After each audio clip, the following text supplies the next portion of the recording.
geçti. İlkokul, ortaokulda Marg'ilonda o'qidim. Sonra bizim O'zbekistonning boshkenti Toshkent shahriga universitetda o'qimak uchun keldim. Orada Toshkent teatr va rassomchilik institutini musikali drama fakultetida aktyorlik bo'limida o'qidim. Şu anda bu institut san'at instituti deb yeni adı san'at instituti. Üniversiteni bitirdikten sonra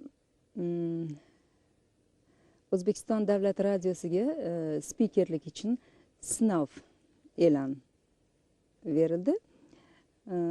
Ben de sınava gittim. Sınavdan geçtim. Sonra O'zbekiston